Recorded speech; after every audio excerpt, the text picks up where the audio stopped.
Donald Trump amenazó al régimen de los ayatolás en Irán con su completa destrucción si no escuchan a los manifestantes. Las protestas en Irán, en cuestión de días, se extendieron por todo el país y se convirtieron en un verdadero enfrentamiento con el poder del régimen de los ayatolás.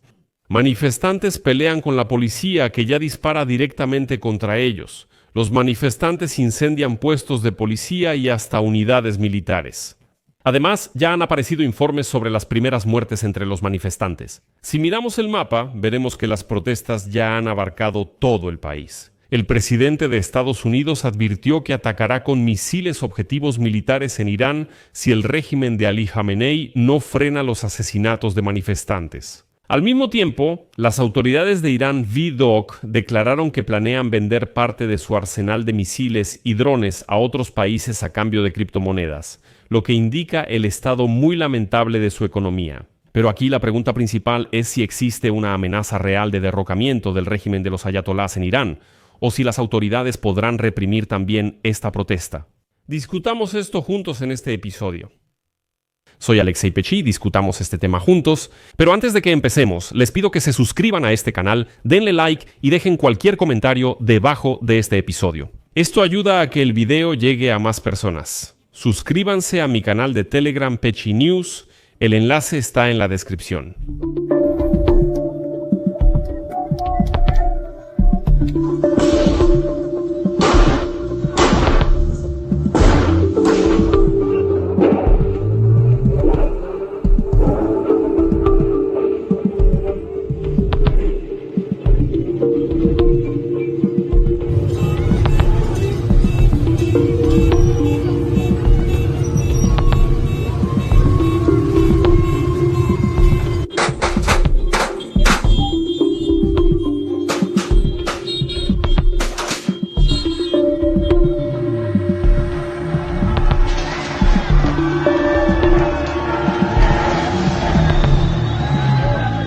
Vamos a hablar de todo en orden. Las protestas en Irán comenzaron el 28 de diciembre.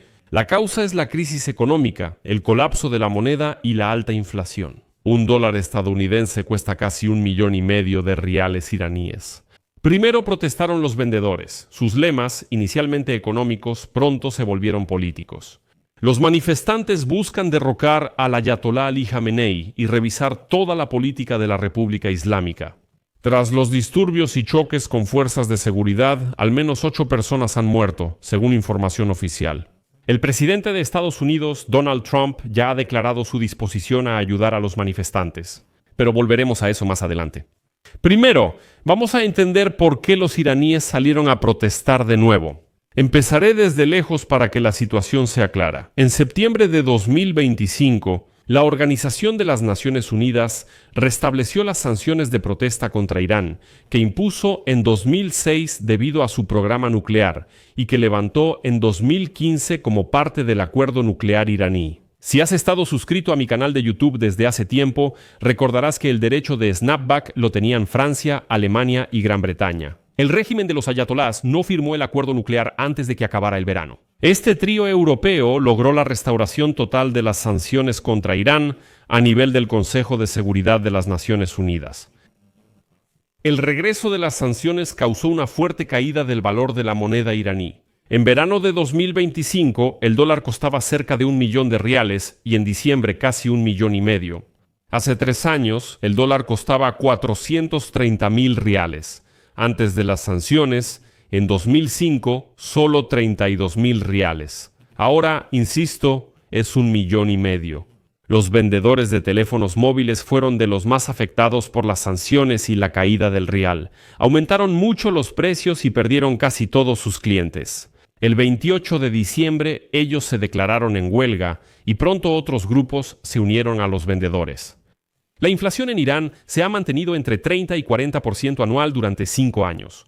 En 2025, los alimentos subieron más del 70% y los medicamentos un 50%. En otoño, a esto se sumó la peor sequía en medio siglo, cuya causa principal fue un desastre natural, la ausencia de lluvias. La situación empeoró mucho por la política imprudente de las autoridades durante años. Este es el uso irracional y a menudo descontrolado de los limitados recursos hídricos de la meseta iraní. Frecuentemente todo esto se usaba para el programa nuclear. El régimen de los ayatolás gastaba el dinero en armas, no en comunicaciones ni tecnología.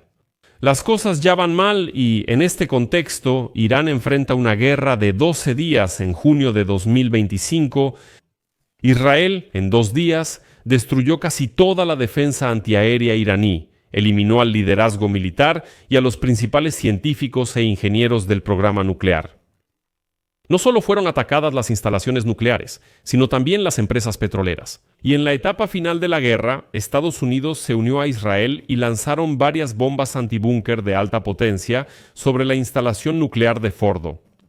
Después de la guerra, en junio, las autoridades iraníes, por un lado, introdujeron algunas flexibilizaciones. En particular, prácticamente dejaron de castigar a las mujeres que salían a la calle sin hijab. Por otro lado, se intensificaron las represiones contra los disidentes políticos. Y solo piénsalo, en 2025 en Irán ejecutaron a casi 2.000 personas, mientras que en años anteriores el número de ejecuciones se contaba, como mucho, por cientos. Aquí, casi 2.000. En resumen, la tensión en la sociedad solo seguía aumentando. La huelga de vendedores de teléfonos móviles en el centro comercial Aleidin, en Teherán, el 28 de diciembre pronto se volvió una manifestación callejera. Al día siguiente las protestas llegaron al Gran Bazar. Este centro es tradicional y clave en la vida económica y política de la capital iraní. Además empezaron a expandirse a otras grandes ciudades. Y así es como hoy se ve el mapa de las protestas en todo Irán. Casi de inmediato en las protestas comenzaron a escucharse consignas políticas y son bastante interesantes. Por ejemplo, la consigna muerte al dictador, mujer, vida, libertad y la más destacada cita, ni Gaza ni Líbano, mi vida por Irán. Y en algunos lugares a esto se sumaban consignas que alababan a la dinastía Pahlaví, derrocada como resultado de la Revolución Islámica de 1979, y personalmente a Shahzadeh Reza Pahlaví, el heredero formal del último Shah, quien actualmente aspira a ser el líder de la oposición iraní. En el exilio, actualmente reside en Estados Unidos. Es decir, una parte de los manifestantes declaró abiertamente: «Devuélvanos al Shah, no queremos su república islámica». Las autoridades buscaron calmar a los manifestantes. El 29 de diciembre, el presidente de Irán, Masoud Pezeshkian, instó al gobierno a escuchar las demandas legítimas de los manifestantes. El día 30, el gobierno propuso una reunión con representantes de los manifestantes para entablar un diálogo. El día 31 renunció el jefe del Banco Central, Mohammad Reza Farsin, formalmente responsable de la grave inflación.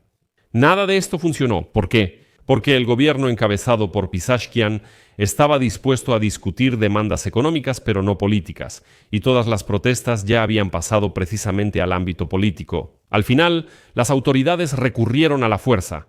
El día 29 comenzaron a usar gas lacrimógeno contra los manifestantes en Teherán, y el 31 de diciembre en algunas ciudades ya estaban disparando munición real. Además, en Internet aparecieron videos donde ya se dispara ráfagas directamente contra los manifestantes. Hubo un episodio revelador en la ciudad kurda de Kudasht. Un joven manifestante fue asesinado. Resultó que el joven supuestamente era miembro de la milicia juvenil del Cuerpo de Guardianes de la Revolución Islámica, y esto no le convenía para nada al régimen gobernante. ¿Alguien de los guardianes de la revolución en las protestas? No. Por eso, las autoridades rápidamente declararon que no fue la policía quien lo mató, sino los propios manifestantes. Eso fue el pretexto para reprimir las protestas, alegando que los manifestantes mataron a un miembro juvenil de los guardianes de la revolución. Ahora se deben tomar represalias contra los manifestantes, aunque fue la policía quien lo mató. 1, 2. Y así, a principios del 3 de enero, casi todas las grandes ciudades iraníes ya estaban envueltas en protestas y disturbios. Se reportaron casos donde manifestantes asaltaron edificios administrativos y comisarías de policía. A menudo enfrentan a la policía y rescatan a sus compañeros detenidos. Al menos 8 manifestantes han muerto, incluido un adolescente de 15 años. Al final, la noche del 1 de enero en Estados Unidos ya era mañana del 2 en Irán. El presidente de Estados Unidos, Donald Trump, escribió lo siguiente en su red social Trusushu: si Irán dispara y mata brutalmente a manifestantes pacíficos, como suelen hacer, Estados Unidos de América acudirá en su ayuda. Estamos armados y listos para la batalla. Les recuerdo que hace apenas unos días el primer ministro de Israel, Benjamín Netanyahu, visitó a Trump.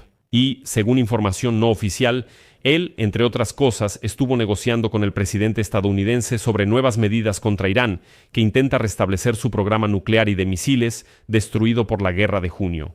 Y entonces públicamente Trump amenazó con acabar con ellos de una vez por todas. Esa fue su cita. Pero aquí quiero señalar un punto importante en toda esta situación.